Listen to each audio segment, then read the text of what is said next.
My sister claimed my husband fathered her baby and tried to steal my $800,000 home.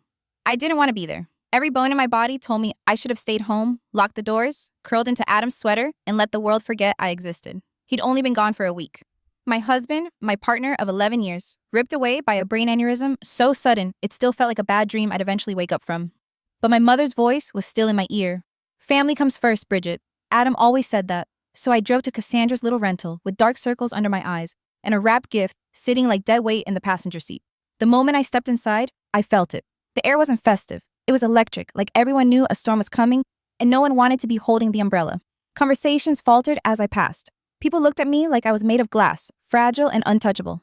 Grief is contagious that way. It makes people uncomfortable, so they stare and then quickly look away. I plastered on a smile that felt like it belonged to someone else. My father hugged me too tightly, relief on his face, as though my presence alone restored balance. "We weren't sure you'd come," he whispered.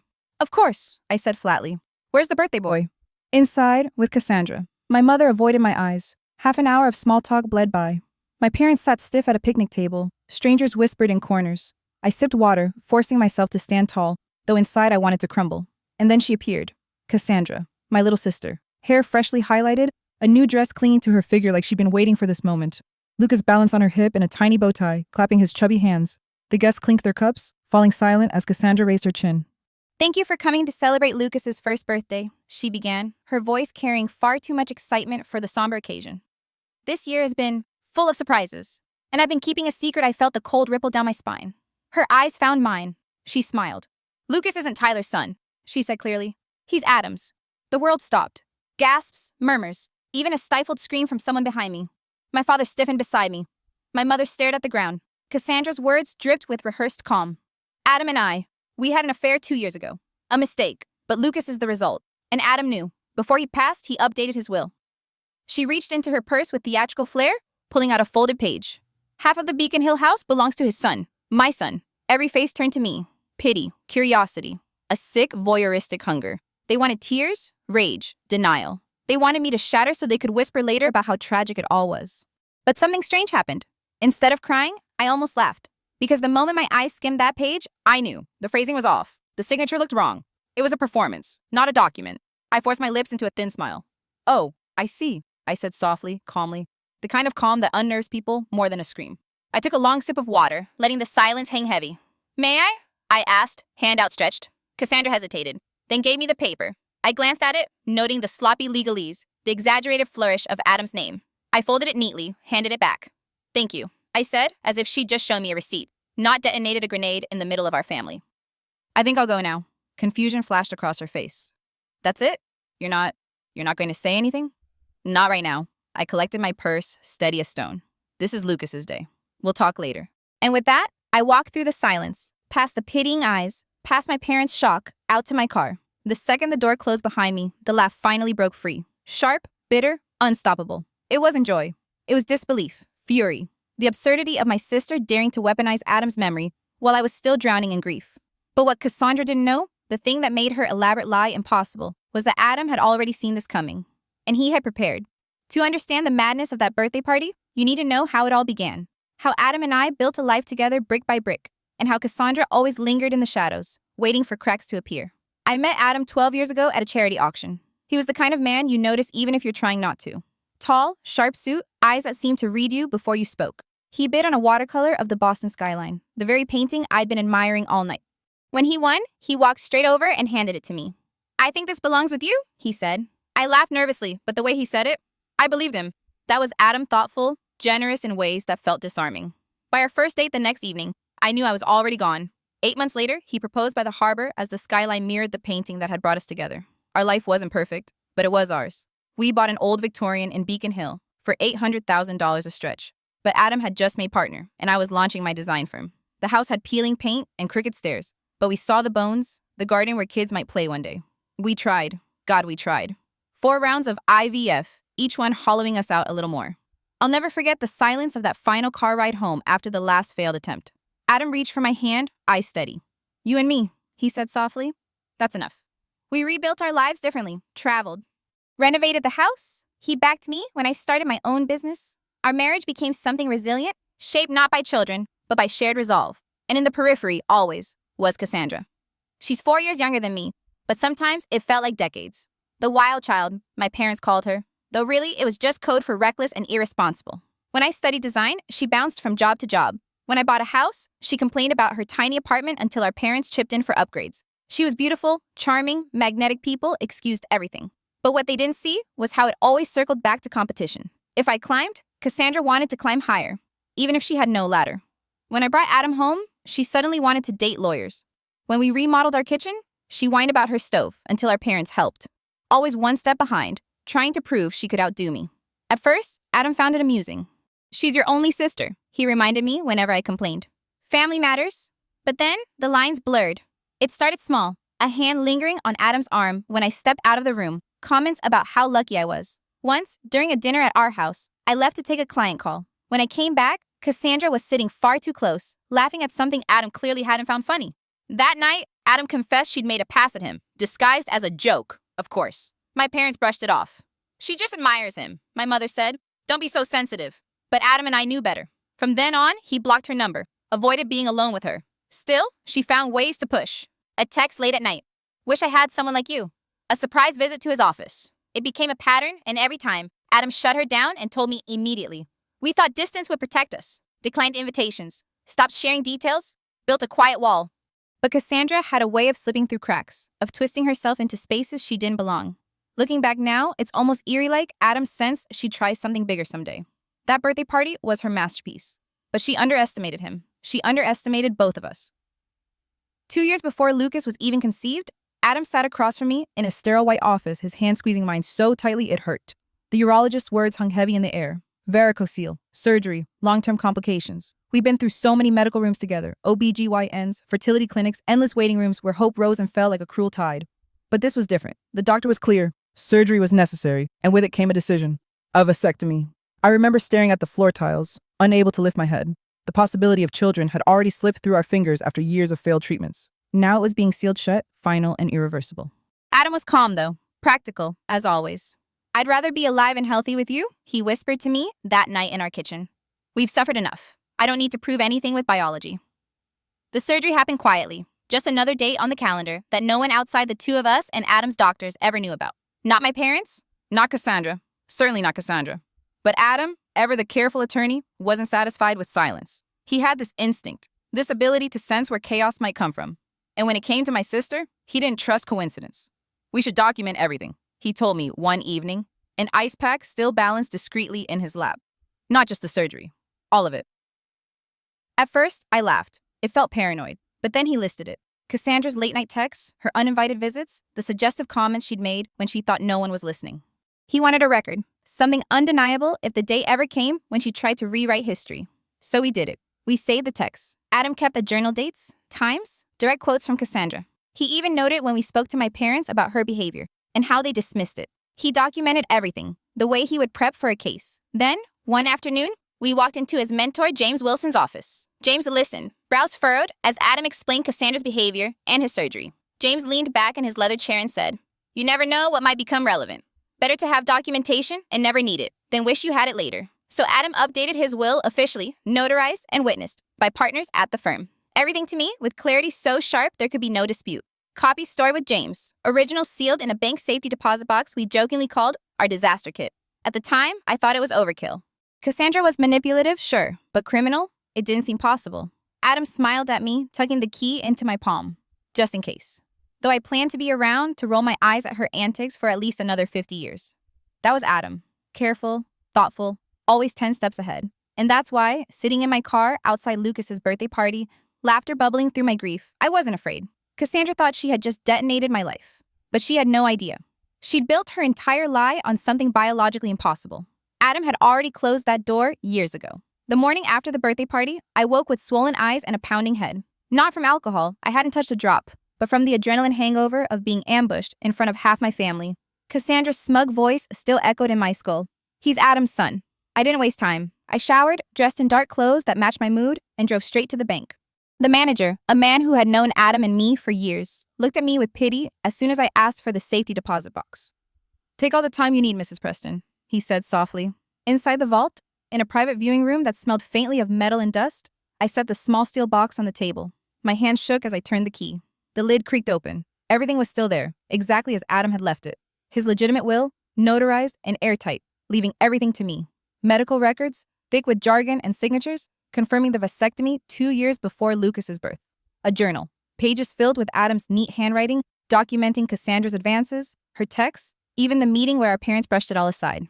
Copies of those inappropriate messages, printed and dated. A letter from James Wilson, his mentor and attorney, certifying that he had witnessed Adam's legal will and kept a copy in his files. And at the very bottom, beneath all the paper and proof, a sealed envelope with my name written across it in Adam's hand. My breath caught. I hadn't expected this. My fingers trembled as I tore it open. My dearest Bridget, it began. If you are reading this, something has happened to me and you needed these documents. I hope it is many, many years from now when we are old and gray, when Cassandra's antics are just distant memories we laugh about. But if not, if the worst has happened, then know this. I tried to prepare for every possibility. Use these papers to protect yourself. I know your loyalty to family runs deep, too deep sometimes. But loyalty should never leave you defenseless. Protect your heart, your name, and the home we built. I love you beyond time, beyond words. Always, Adam. By the time I finished, my tears were dripping onto the page, blurring the ink. It felt like Adam was reaching across the void, steadying me, reminding me that even in death, he had my back. I sat in that little vault room for nearly an hour, surrounded by his handwriting, his careful planning, his love preserved on paper. Cassandra thought she had outsmarted me, but Adam had anticipated her. When I finally emerged into the daylight, clutching the will, the medical records, and copies of his journal, I wasn't the same woman who had walked into that party in shock. I had proof, I had protection, and I had Adam's voice, whispering from the past. You deserve to be safe from those who would take advantage of you. It was time to call James Wilson. James Wilson's office always smelled faintly of leather and old books, the kind of place that made you instinctively lower your voice. He had been Adam's mentor, a man who had guided him from eager law graduate to polished partner. When I walked in, clutching the folder from the bank, James stood up immediately, his silver hair catching the light. Bridget, he said, voice warm but solemn. I was devastated to hear about Adam. He was one of the good ones. I swallowed hard, forcing my voice steady. And it seems he was also right to prepare for Cassandra. I slid the forged will across his desk. James adjusted his glasses, scanning the page, his brow tightening with each line. Finally, he set it down with a sigh. This is amateur hour. Wrong phrasing, clumsy formatting, and this signature ATM. It wouldn't survive 10 seconds under forensic analysis. Whoever drafted this has no idea how binding documents are structured. Relief pricked at my chest, but it was tangled with something darker. Cassandra had still tried. James flipped through the legitimate will, Adam's medical records, the journal entries, nodding slowly. Adam was thorough. This is airtight, and frankly, the medical records alone are enough he physically could not be Lucas's father. But we should tread carefully. Family cases like this, they can get messy in court. Reputations, custody, inheritance. If you want, I can press charges for fraud and forgery immediately, but I suspect you prefer to minimize the spectacle. I nodded. The last thing I want is for Adam's name to be dragged through the mud in a courtroom. James leaned back, steepling his fingers. Then we find out why Cassandra is desperate enough to risk prison. That's when he suggested Frank Delaney, a former detective turned private investigator, a man who could sift through lies like a miner panning for gold. Frank arrived an hour later, a stocky man with tired eyes and a Boston accent that clipped his words. He listened as I recounted the birthday ambush, taking notes with brisk efficiency. I'll be blunt, he said finally. People don't forge wills for fun. There's pressure, usually financial, sometimes romantic leverage. I'll start with her debts, her relationships, her landlord. We'll see what shakes loose. 3 days later, Frank called me back to James's office. The conference table was covered in papers when I walked in, printouts, credit reports, text messages. Frank tapped the stack with a blunt finger. Your sister is drowning. 75 grand in debt. Credit cards maxed. Personal loans unpaid. And here, he slid a document toward me. An eviction notice. 4 months behind on rent. She's out by the end of the month unless she comes up with the money.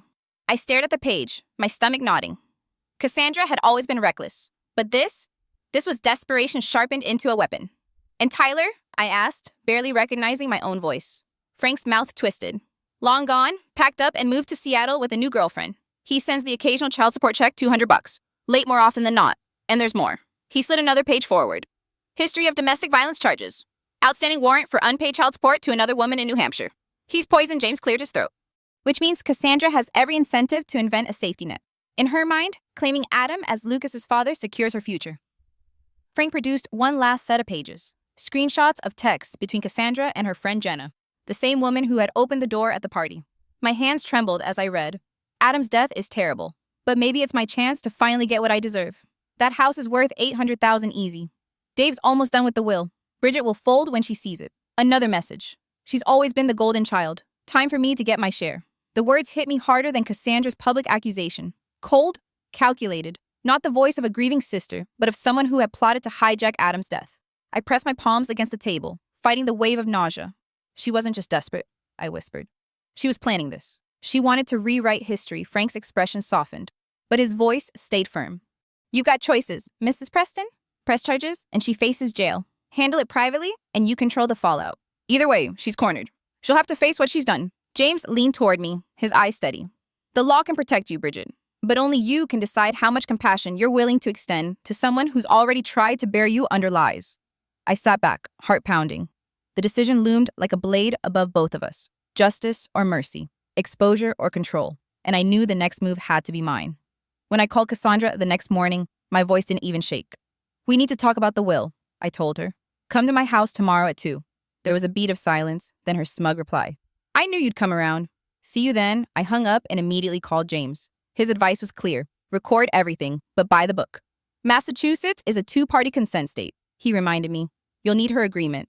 Frame it as protecting both sides. So I spent the next day preparing. 2 chairs in the living room, a folder of documents on the coffee table, a voice recorder placed squarely between us. I set out water glasses, not for comfort, but to make it look civil. On the surface, just 2 sisters talking. Beneath, an interrogation. At exactly 2 o'clock, the doorbell rang. Cassandra stood there in a new outfit, hair perfectly curled, confidence radiating off her like perfume. She thought she'd already won. Come in, I said evenly. She glanced at the setup in the living room, her brows lifting slightly. What's all this? I'd like to record our conversation, I replied. For clarity. That way, there's no confusion later. Do you consent? She hesitated, then shrugged. Sure, whatever makes you comfortable. This won't take long anyway. The will's clear? I pressed record. My voice sounded steadier than I felt. Today's Tuesday, 2 o'clock. Cassandra has agreed to be recorded. Then I looked her dead in the eyes. Before we talk about documents, tell me exactly what you're claiming happened between you and Adam. She launched into it like she'd rehearsed in front of a mirror. The affair had started 2 years ago. They'd met at the Mandarin Oriental, she said, usually on Tuesdays. Adam had supposedly confessed how unhappy he was with me. Lucas, she insisted, was conceived during those encounters. Her voice dripped with fake sincerity, her wide eyes begging me to believe her. But I knew Adam, and I knew lies leave fingerprints. What room did you usually book? I asked softly. She blinked. High floor. Don't remember the number. What did Adam order from room service? Her mouth opened, closed. Sandwiches? I don't know. Why does that matter? Did he shower before or after? Bridget, she snapped, irritation breaking through her performance. The point is, he loved me too and promised to provide for his son. I let her words hang in the air before I opened the folder and slid the first set of papers across the table. Actually, Cassandra, that's impossible. 2 years before Lucas was conceived, Adam had a vasectomy. Here are the medical records. The follow-up test confirmed it. He couldn't father a child. Not with you. Not with anyone. Her face drained of color. She picked up the pages with trembling fingers. These could be faked. They aren't, I said calmly. And Adam's doctor is ready to testify if needed. I placed another document on the table. Adam's notarized will. Here's his real will, witnessed by attorneys. It leaves everything to me. Not a word about Lucas. Her breath hitched, but I kept going. The paper you waved at the party? A forgery. And forgery is a felony, Cassandra. Her bravado shattered. She slumped back, tears spilling down her cheeks. For once, they weren't the crocodile kind. They were jagged, raw, almost childlike. I didn't know what else to do, she whispered. I'm drowning, Bridget. Rent's overdue. Tyler's gone. The medical bills. I thought if I could just get something from the house. You decided to destroy Adam's reputation instead, I cut in sharply. To humiliate me in front of our family. To tell the world my husband cheated while I was still grieving. She sobbed harder, words breaking between gasps. You don't understand? You have everything. The house, the business. People respect you. And me? I've got debt, a baby with a heart condition, and nothing else. For the first time in years, she wasn't performing. She was broken wide open. But sympathy didn't erase the fact. She had tried to bury me with lies. I reached forward and switched off the recorder. Cassandra, I said quietly, I could send you to prison for this. But I'm not sure that would punish you as much as the truth will. That night, I sat in Dr. Chen's office, my therapist's soft lamp casting a halo over her jade plant collection. I unloaded everything, the forged will, the tears, the confession. My voice was raw, my chest tight with a cocktail of fury and pity. I could destroy her, I admitted. One call to James and she'd be in handcuffs. But then what? Lucas grows up with his mother in prison thinking I'm the one who put her there? Dr. Chen folded her hands in her lap, her expression calm but piercing. Compassion does not mean allowing yourself to be victimized.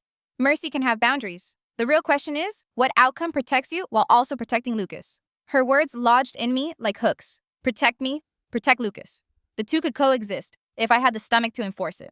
By the time I left her office, I knew what I had to do. The next morning, I called Cassandra. My tone was clipped, businesslike. You're going to make this right. Here's how. When she arrived that afternoon, she looked smaller, drained from the previous day's breakdown. She sat stiffly in my living room, eyes darting toward the folder on the table. You lied publicly, I began. You dragged Adam's name through the mud. You tried to steal half my home. Legally, I could end you, but I won't, if you agree to my terms. She swallowed hard. What terms? First, you confess. To our parents, to everyone at that party, you admit there was no affair, that Lucas isn't Adam's child, and that the will you showed was forged. Her face crumpled. Bridget? No excuses, I cut in. You do this, or I file charges. She nodded weakly, eyes wet. Okay. Second, you enter therapy. Weekly sessions, no skipping, and financial counseling.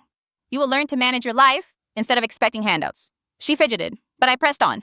Third, you find stable work. Not bartending, not hustling. A real job with consistent income. And you maintain it? I'll check. Her lips trembled. And Lucas? I leaned forward, my voice softening slightly.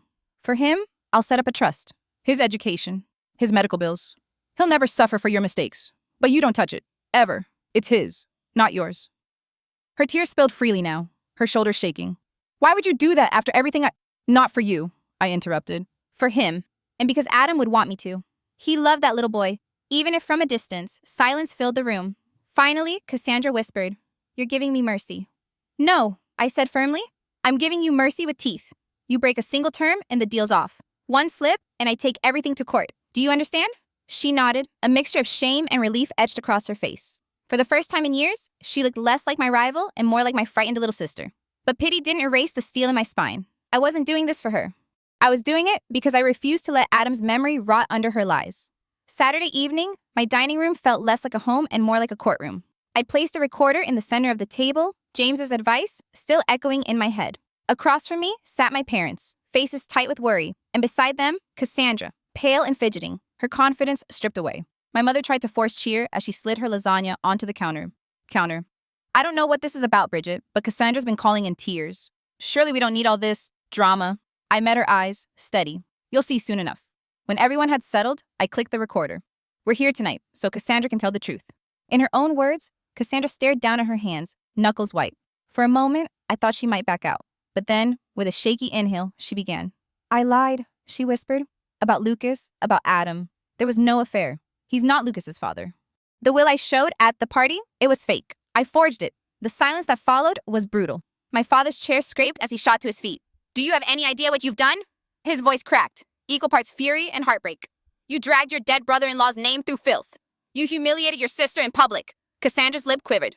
I was desperate. Tyler's gone. The bills, Lucas's surgery, the rent. I didn't know what else to do. My mother's eyes softened instantly. Oh, honey. I slammed my hand against the table. No, don't you dare. This isn't some harmless mistake. She forged legal documents. She tried to steal my home. She poisoned Adam's memory while I was still burying him.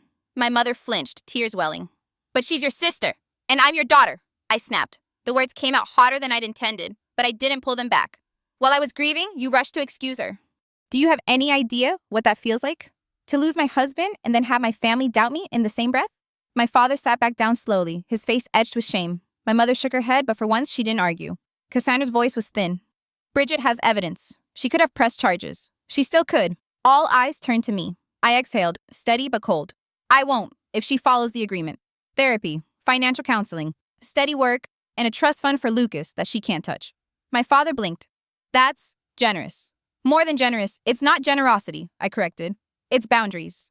For once, Cassandra faces consequences. And if she slips, I won't hesitate to protect myself. To my surprise, Cassandra nodded. Her voice cracked. She's right. I've spent my life thinking I could get away with anything because you, her eyes flicked to our parents, would fix it. But not this time. I've crossed a line I can't uncross. For a long moment, no one spoke. The weight of it pressed into the room, the truth finally naked on the table. My mother wiped her eyes, whispering, But we're family. We're supposed to stick together. I looked straight at her. Family doesn't mean enabling abuse. Family means accountability. If you can't accept that, then maybe you've never really understood what family should be. The rest of the dinner passed in tense silence. No one touched the lasagna. When Cassandra finally rose to leave, she paused at the door. Her voice was barely audible. I really am sorry, Bridget. Not just for this. For everything. For never being the sister you deserved, I studied her, searching for the manipulation I'd grown used to. For once, I didn't see it. Only exhaustion, regret. I hope therapy helps you understand why you've done the things you've done, I said softly. Lucas deserves better. And maybe one day, so will you. She nodded once and slipped into the night. Spring crept back into Boston almost without me noticing. One morning, I walked into the garden Adam had loved, and the daffodils he planted the fall before he died were blooming in a wild golden riot. I stood there staring at them, the air sharp with new life, and realized a whole year had passed since the night Cassandra tried to rewrite my history. Life looked different now. Not easier, not softer, but clearer. The trust I'd set up for Lucas was already at work, paying for his checkups and medication. His heart condition was stabilizing, and every time I saw him, his chubby fist clutching toys, his laugh bubbling like music, I felt both relief and sorrow. Relief that he was thriving. Sorrow that Adam never got to see it. Cassandra surprised me. For once, she kept her word. She went to therapy, even when she hated it. She took financial counseling seriously, and eventually, she landed a job as an office manager at a dental practice. It wasn't glamorous, but it was steady, with benefits and a paycheck that didn't bounce. When we talked now, it was cordial, careful. We weren't close, and maybe never would be again, but we weren't enemies. For Lucas's sake, that was enough. My parents struggled at first. My mother kept clinging to the fantasy of sisters united. But over time, even she had to accept that boundaries were permanent, not punishments. My father, he surprised me too. One evening, after dinner, he pulled me aside and whispered, "I'm proud of you, Bridget. You're stronger than I ever gave you credit for." Adam would be proud too. I carried those words with me like armor. As for me, I had to learn to keep breathing. Grief doesn't leave. It changes shape. Some nights, it still felt like Adam's side of the bed was waiting for him to return. But the support group I joined, the 12 strangers who knew the weight of loss, became my lifeline. We sat in a circle week after week, trading stories, holding each other upright when memories tried to crush us. I also built something in Adam's name, the Adam Preston Foundation for Legal Education. Scholarships for underprivileged students who dreamed of becoming lawyers. Watching their faces light up when they realized they had a future. It made me feel like Adam's work, his integrity, hadn't vanished with him. And then there was Michael. We met at a fundraiser for the foundation, a professor of ethics, with a quiet humor that reminded me of Adam, but not in a way that hurt. More like a hand steadying me as I took my first cautious steps back into life.